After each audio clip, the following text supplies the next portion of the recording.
Yo, yo, yo, guys, what is up? And welcome back to another episode of the Warriors Invitational. It's your boy Gotham. My boy Chuckster here on tonight. Chuckster, welcome back, brother. How we doing, man? How we doing? It's been a minute. How's it hanging, man? Yeah, man, it's going. Been a very weird couple of weeks. We're obviously sucks that we don't have our guy Matt here. He's got a big, important job things to prepare for, Unfortunate, which we man. know he's gonna crush. Man's gonna kill it. But we're doing good. Just hanging with the pup. Got a little cocktail. Just chilling here on a fine Tuesday. Nothing to complain about, man. How you doing? Man, same old, man, same old. Like how you said that, good luck, Matt. I know you're gonna crush that interview. Hopefully we'll hold it down for you today on the airwaves. But yeah, man, it's been a weird couple weeks. Like you kind of said. Obviously we took a little break with the pod after the tragic passing of Coach Deki. Um, Getting all of that, man. But yeah, just been a weird, just kind of in the halfway point of the season. It just felt right that we took a step back as the Warriors. Obviously dealt with the tragedy, but yeah, man, I feel like that's kind of the perfect place to start. Obviously, last Wednesday or Tuesday night, Coach Dejan Milojevic, 46 years old, passed away. Just a tragic incident, man. Just a heart attack at a team dinner in Salt Lake City, and um, just with everything that's been going on this season, just obviously the ups and downs, the record that they're at right now, all the trade talks and rumors.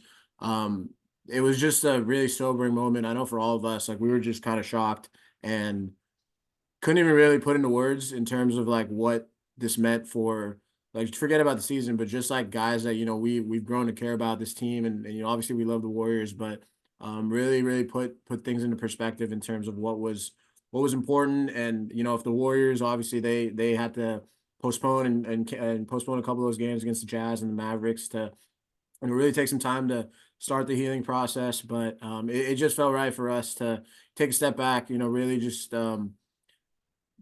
all just pay our respects in whatever way we can. And it felt like, just talking about trade talks and the season and whatever, it just felt like not the right time. And it was a very sad moment, man. Like, yeah, I can speak for myself at least. I didn't really know Coach Deki in terms of, like, his legacy and everything like that, how big of a player he was back in the day in Serbia, and the MVPs. But knew a lot about him in terms of just his coaching with big men, obviously working with guys like Looney, Wiseman, Saric, but had a big impact on MVPs like Jokic. Just a truly sad loss for the NBA community, for the Warriors. And just like it just really puts stuff into perspective, man. Like, at the end of the day, basketball is a sport. It's a game. We all love it. These guys, it's their livelihood, but when you see something like that, somebody at age 46 with two kids and a family, and just going to dinner on a normal Tuesday night on the road, and the next thing you know is he's no more. So very sobering time, and thoughts and prayers out to the organization, to Coach Decky's family, from us here at the Warriors Invitational, and everybody around the world, just kind of showing their love and support. But really put the season in perspective for me, at least, man. How about you? Yeah, man, it was really I don't know, you said a lot of what we can say, but I think moments like that, it's something I think we've talked about time and time again with a lot of things that happen on the court, even some things that do happen on the court. There are so many things bigger than basketball, Yep. and it kind of sounds like a platitude or whatever, but it just shows then, like you said, there's been a lot of things going on with this Warrior season, and all of those things are immediately dropped when something like this happens. You talk about the impact that guys feel in the staff, in the locker room, even just the employees who see him on a day-to-day basis. Um, and especially in such a shocking fashion. Like one minute he's there, he's healthy, he's young. The next minute he's gone. Like Yeah. that's just extremely difficult for anyone to deal with. And obviously it makes you think of a lot of things differently. And I hope for a lot of people it's a chance to put basketball things aside and just respect how much a human being meant to this game that we have, that we love. Um, you mentioned how impactful he was in Europe. I thought it was really cool seeing the display Yeah. from KK Partizan, his old club. They had a huge pregame ceremony where both teams were chanting his name. His name was all over the stadium. There were posters of him all around. Like they really took their time to give him the respect he was due. And I thought that was really cool. And it was also great to hear Steve Kerr talking about this, about Yeah. how the whole team kind of rallied around his family, his kids, his wife, just to support them, to offer them whatever they needed, any resources they might be able to offer to help them right now. And other things that Kerr talked about, how like when they were at the team dinner, Rick Celebrini, the head trainer, he was immediately on it. He was Yeah. trying to help Deki while he was going through that whole incident, heart attack. Like I don't know, man. You just think about stuff like that, and those kind of experiences are just, they change lives Yeah. forever. And 100%. obviously, the people closest to him are never going to be the same. And you just hope that, this immense outflowing of positivity coming from the Warriors players, the organization, the fans can at least, help to heal some of that tragedy because, man, I don't know. Yeah. It's just it's a lot to take in. It really is, man. And like you said, like it was, I think it was reported that it was like 75% of the organization was on hand at that dinner. So just to like we can't even put into words in terms of, how impactful, how traumatic that this experience is. So really I do appreciate, Warriors fans in a large majority. I think everybody, read the room and embraced the moment in that sense in terms of putting the season aside and really taking these last whatever seven-ish days to really put stuff into perspective. And at the end of the day, the season does go on, life does move on, but for the rest of the season and obviously going forward, this is going to be something that, like you said, these players, these coaches, the organization, they're going to live with for the rest of their lives. And these are people that they knew on a daily basis. So just as we, as fans, want the best and to win a championship and guys on the trade block, whatever it is, just to keep that in mind that at the end of the day, these are still human beings at the end of the day. And even though we see them on TV and these guys that we idolize, like they go through some real shit too, man. So thoughts and prayers to everybody involved, man. And hope that, like you said, the game that we love, basketball, can bring them together and really get the season back on track or however it is. But I hope for the players' sake and the team and organization as a whole that basketball can kind of be that outlet that a lot of the people that get into the sport in the first place use that as kind of an escape. So I hope that the team can find that moving forward. But as we just said, man, life does move on. The season does continue, and the Warriors get back on the court tomorrow, Wednesday night against the Atlanta Hawks, and it's going to be an emotional game. Obviously, just as we mentioned, just with the passing of Coach Deki, but the Warriors season is kind of hanging in balance, man. Like the Warriors sitting here at 18-22, exactly 40 games in, pretty much halfway through. Tomorrow's going to be their halfway point of the 82 game season, and to get back to the basketball conversation, man, the Warriors have a lot of questions to be answered, a lot of things to be seen, moves to be made. But just to kind of start off, it does feel like in the saddest way possible that this really is a season restart. You have 42 games starting tomorrow night to get this season back on track. But just to kind of start off, man, there's been a lot of talks, obviously, before the tragedy and everything of moves to be made. Pascal Siakam obviously got dealt that morning. That all of this kind of went down, but so another kind of trade target that the Warriors were looking at that are gone. My question to you, and really just to kind of get this kicked off, man, will the Warriors make a move at this point? And can they survive the season without doing so? And it is obviously, like, you tone the line of, like we just mentioned, the personal aspect of it, but from a business and team standpoint, those are still questions that really need to be answered for this Warriors team. And they've got a big 4 game stretch coming up, that really can make or break their season. And we've been saying it. I think Mike Dunleavy said it before the Draymond suspension. There was about 10 to 15 games. They're about at that. Obviously one with Draymond back, coming off that loss against the Grizzlies. So with the season kind of teetering, and obviously just with all the circumstances, man, what's your take on the Warriors right now, halfway through, and where do you go from here? Yeah, like you said, trying to separate the much more important things from the basketball things. And I don't want it to sound like that, like that there's some negative effects that actually are important other than the effects on his family and those around him.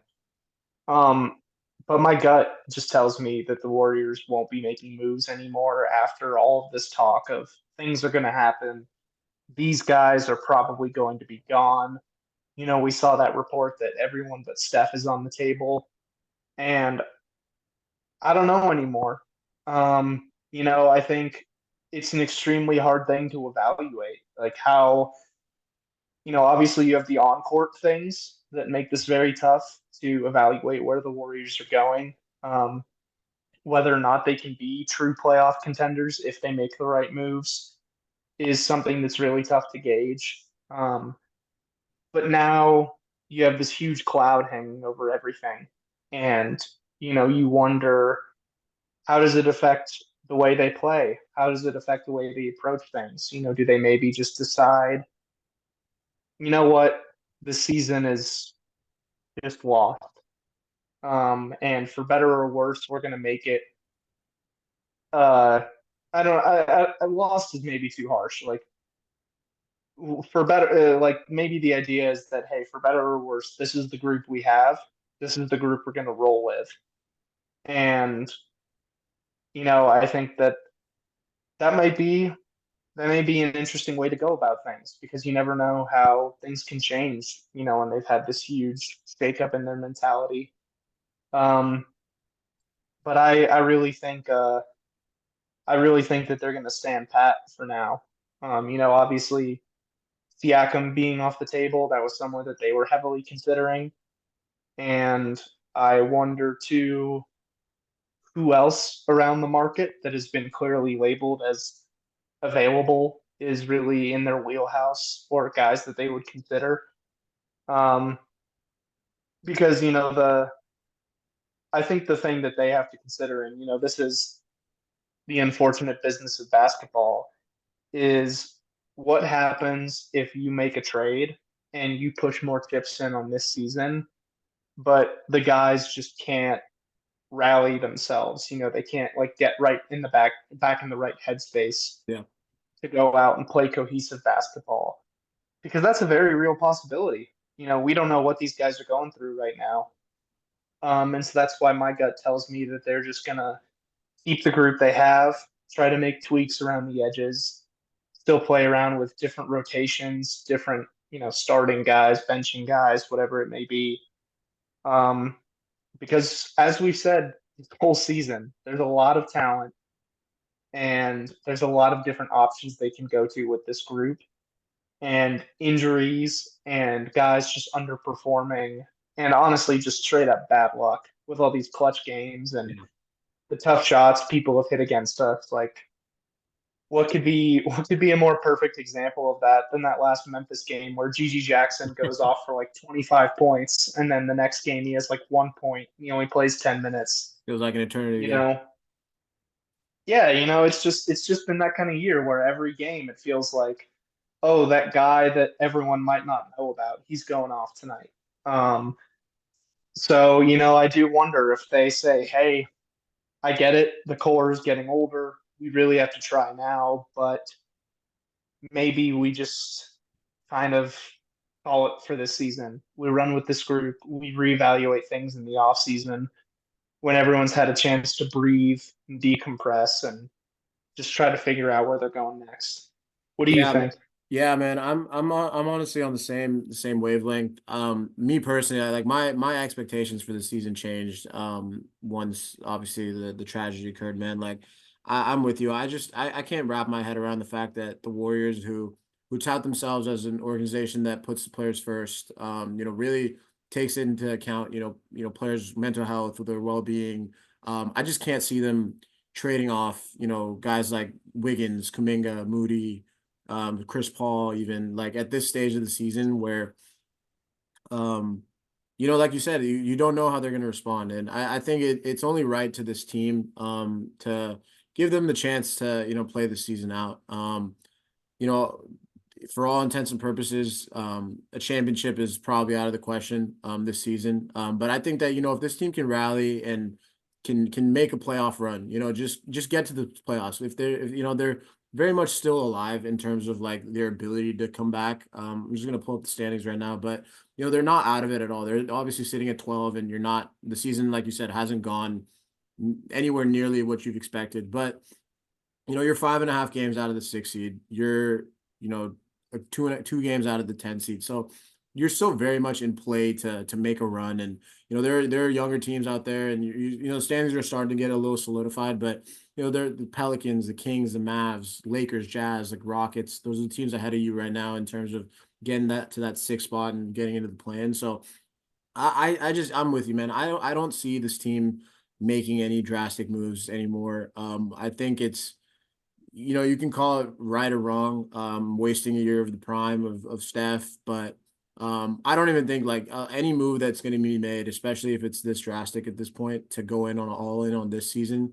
You're going to have to get the okay from guys like Steph, from obviously Mike Dunleavy and Laka, but just having Steve Kerr at the helm and a guy who really does a great job of putting things into perspective and understanding, the experience that these guys are going through together. I just don't see them breaking it up within the next couple weeks. Obviously, the deadline's a little maybe 2 weeks ish out, and then just having a whole another restart. Just with everything that's gone down. Like you said, they've had opportunities with all these clutch games. Guys hitting some tough shots. I think they've had like 7 worst losses of the season already this year. So you're not dead in that standpoint. I think the onus is going to be around obviously the coaching staff to figure out the right combinations and figure it out fast. But there's talent on this team. We've seen it in spurts. We've seen them go on a run, and we haven't seen them with a healthy Draymond. All season we haven't seen them with a full squad really. Obviously, Chris Paul is now out for a few more weeks with the hand injury, but. Yeah, man, I just don't know if this season is worth taking such a big bet on any move that you make. Obviously, it's either going to be some of the young guys, JK Moody, maybe Pause, TJD, whoever it is, picks, guys like Wiggins and CP. There's a lot of guys who are obviously involved in these trade talks, and just after going through this whole thing, I don't personally see it happening. Just given who the Warriors are as an organization, and honestly, I as a fan, I can't even be mad about that. This season has not gone as we planned or how we hoped. Just given how last year went, and how it felt like you were kind of right there on the margins. They made the moves that they thought to get older. It's backfired in a little bit in terms of some of these injuries and guys staying on the court, but when fully healthy, who knows what this team has? And it would be kind of storybook if they could kind of go on a little run, right the ship in the standings, and I think they've earned that. Especially just to see the Warriors kind of come together for this, to rally around Coach Deki's family, the experience that they've all gone through. So I think that there is a cool storyline in here for the rest of the season. It gives them something to play for over just trying to get back to what they were a year and a half ago, 2 years at this point. But I'm with you. I just think with the guys that are out there, in terms of obviously Siakam's gone. It looks like guys like Markkinen is going to be off the table. I think Mikal Bridges is a guy who I think would be a great fit for this team, but again, it's going to be a lot of first round picks, a big risk, and for better or worse, there isn't anything that you lose per se in terms of making these decisions in the off season. You get the Chris Paul contract off the books. Clay gets a pay cut. You still have to make a decision with the young guy. So you're really just prolonging the inevitable by 4 or 5 months. And I think for what this team has gone through and everything like that, at this point of the season, I just want to see them hopefully regain that joy for basketball again, and really put a product out there that we can kind of support. And so my expectations for the seasons have changed, and I think that's completely fine, and very okay given what's obviously occurred. But I just don't see a move being made. But at the same time, like you said, it is a business. Joe Lacob has made it clear that he's willing to take risks. So that being said, I would not be shocked if they did make a move. But just where they're at, they have a big 4 game stretch coming up. I think that's going to be a big tell. They got the Hawks, the Kings, the Lakers, and the Sixers all at home. So that rounds out January, and I think after that we'll get a really clear sense. If they go 0-4, it's going to be whatever it is. If they go 4-0, who knows? Things might be back on the table. So I think this next week or so is really going to determine what the landscape of the season is going to look like. But I just want to implore to the fans, man, like really just adjust your expectations. You've seen what this team looks like already so far. We've said it before. There might not be a magical move or two that get made that vaults them back into championship contending status for this season. So you hate to see it. You hate to kind of get to this moment, but like you said, just separating what's important in terms of basketball side. I think that I don't know if it's the right thing to do, but I think they've earned the opportunity to keep this group together and just see what they can do. Just kind of play and regain that. And who knows, man, this team is good. Like they have the talent on the roster. So maybe they go on a run, and that would be, I think, the best of both worlds. Just from the player standpoint, fan standpoint, organizationally wise. But it's gonna be interesting. I think this next week though, they got the Sixers on the 30th. And they go on another massive road trip. So I think this homestand coming up is going to be a big indication of what direction they decide to move. And at this point in the season, man, I just want them. I just want the product to be all right. And hopefully Hmm. this is kind of an event that sadly can hopefully get everybody galvanized to hopefully go on a run here. Yeah, I think one important thing to think about too is, everyone I think is people are pretty binary with how they view a season. Um, if you're in that should be contending kind of tier and you don't win the title, then it's a disappointment. And if you're not in that tier, then everyone's like, all right, well, fuck this, burn it down. Let's go get a top pick. Like, let's get something to be excited about. Um, but when you're in the position the Warriors are in, they're still eyeing next year and the year after that as years where they can potentially put together a title contender. And so much of what's important to that is collecting data on your current team, seeing the weaknesses, the strengths, the players you think you can build on, the players that you think need to go. And, obviously there are the organizational parts where you make the playoffs, players make more money, the team makes more money, everyone's happy. Um, but even in just getting to the playoffs and getting into a first round series, maybe even a second round series, that gives you so much more data to go off because you're in Yeah. that playoff environment. Even if you're coming in as the underdogs, then you get to run up against the teams that you're going to have to figure out how to beat in the near future. Yeah. It's a good point. So, let's say the Warriors find themselves as a play-in team. They win a couple play-in games. Now you got a first-round series. Okay, we're playing Oklahoma. We're playing Minnesota. We're playing Denver. Like we're playing teams that we're going to have to contend with in the near future. How did we match up against them? Yeah. What went right? What went wrong? Maybe on the off chance you beat them, but in the most likely chance that you don't, you've at least collected some data that helps you understand where this is going and what needs to change.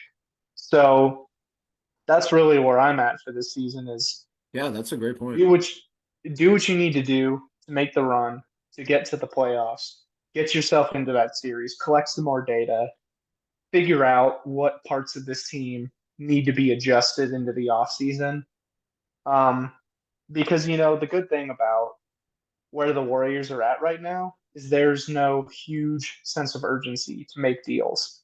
Yeah. Clay Thompson is their only meaningful expiring contract, and I'd be blown away if he signs elsewhere in the offseason. So, in all in all practicality, this is the group that you're going to have to work with in the offseason, and you're going to have Chris Paul available to be salary in deals. You're going to have Andrew Wiggins. You're still going to have Moses Moody and Jonathan Yeah. Kuminga, um, who not only can you use as trade pieces, but they also immediately become extension eligible with whichever team is trading for them. So you have all these moving parts that you can figure out what to do with. And that to me is kind of where the goals have to shift is okay, let's see what kind of push we can put together. Let's get ourselves in the mix. And then let's really get some hard evidence on what is going wrong here. Um, because, there's no free agency or trade fix for bad shit just happened. Yeah. You can trade a guy who's injured too much, or you can trade a guy who is underperforming, but you can't trade away bad luck, Yeah. and bad luck is not going to be the thing. It's not going to define a whole season. It might define the first 40 games, but eventually things are going to stabilize and you're going to come into this and say, okay, we have some clearly defined weaknesses. How do we go about fixing this in the offseason? Yeah, I mean, I think that's a fantastic point, and that was way more eloquently put than like what I was thinking in my head. But that's kind of where I'm at as well. Like, shout out you, Chuck. So everybody check out at Claytheus11, dog. But no, that's a that's a great point, man. Because like you said, every move that you think you're going to try and make for this season is still going to be on the table in the offseason. Like you said, Chris Paul's salary is there. Andrew Wiggins is under contract. Guys like Wiggins, Kuminga, Moody, whoever it is.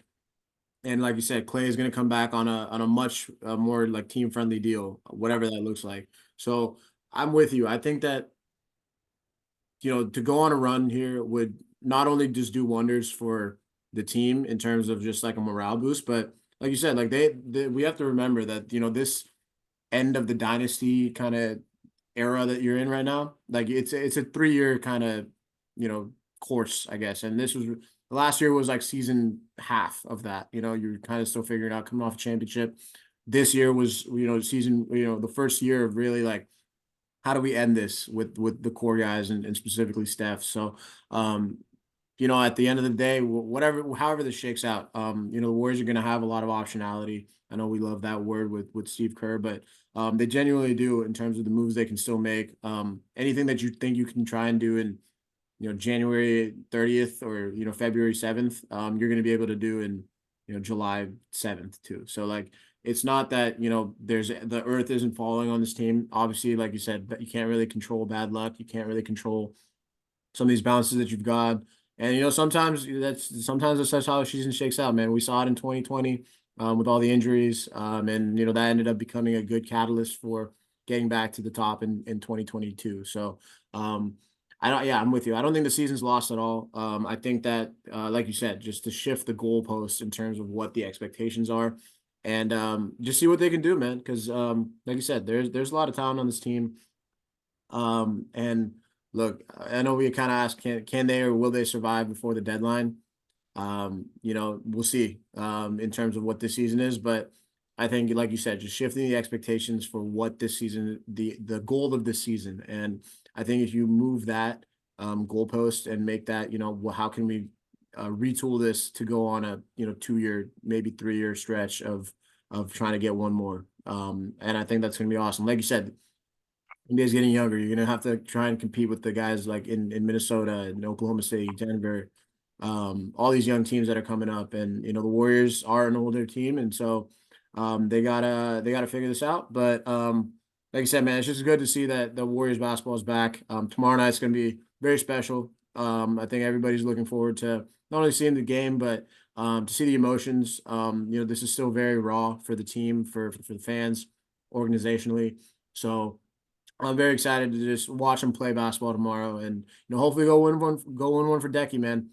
Steve Kerr said it. I think Ron Adams asked him, or he asked Ron Adams, how do we go about this? And he, said Decky would just be laughing and said, "Go win a fucking game, like just go win some fucking games." So, in that spirit, man, Chuckster, let's get a quick prediction for tomorrow. Playing the Hawks, the team also kind of struggling, kind of the similar boat as the Warriors. Um, I think they're 18 and 23. Last time I checked, probably hovering around there. So, winnable game for the Warriors. I think that just with obviously with everything going around, it feels like tomorrow is going to be a special one. What's your prediction for tomorrow night, Chuckster? Yeah, man, I don't want to get too ahead of it, but you know, if they go out and win this game tomorrow, which I think they will, I think that would be the most meaningful win that they've ever had, that we've ever seen. Because like you said, with Decky saying what he would have said is go win a fucking game. And if they go out and win this game, like I'm already getting a little misty just thinking Yeah, about it. man. No, 100%. I'm excited And for I tomorrow. know I'm gonna cry like a baby multiple times during that game tomorrow. So, uh, man, I think they pull it out. I just I can't see any other way. Yeah, man. It's I think just Deck is going to be watching that one tomorrow night, and he's going to be he's going to get Loon and Saric and TJD, all those big men, right? I'm with you, man. I don't see them losing tomorrow night. Just the emotions are going to be insane. And who knows? Like all it really takes is one good stretch, and we've been saying it all season. And you know, I don't know if this team. There's obviously there were talks about chemistry issues, guys, not maybe playing for each other, whatever it is. This is something that everybody's going to rally around. And so I know that at least tomorrow night is going to be one for the books. We saw with the Clay game.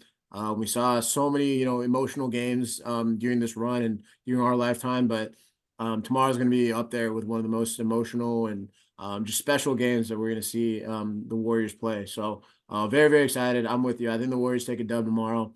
And try and get the season back on track, but also just try and get their minds to move on and do it for Decky, man. So Dubs win tomorrow. Quick little episode here, guys. Thanks for joining us tonight. Just to kind of get the pod back and rolling as the Warriors look to get back and get the season back on track. Chuckster, before we get out of here, man, as always, you got anything coming up in the works? got some stuff in the works. On a new player for my Finding a Role series. But the newest one just dropped today. Uh, did a little ditty on Nikhil Alexander Walker of the Timberwolves. How he's been such a cool story. Really just breaking out for this team that's put together the best defense in the league. He's a huge part of that. So you can check that out on theswishtheory.com, or you can just check it out on my Twitter at Claytheist11. Check it out. Check Switch Theory, Chuckster, Claytheus, all of it, man. Check out Chuckster for the content. Nothing else here, man. Just stay tuned. Thank you guys. I know a lot of you guys have reached out for guest appearances, and we're working through that. We're just getting back and running again. So we just bear with us. We will be having our regular kind of guest appearances and things like that. So we will, as always, look forward to getting you guys on here and just talk dubs, talk hoops, chop it up. But till the next episode, guys, go Dubs. RIP Decky, man. Hell of a time. But we're back, baby. Warriors basketball is here, and let's go get a dub. But until the next episode, guys. Peace.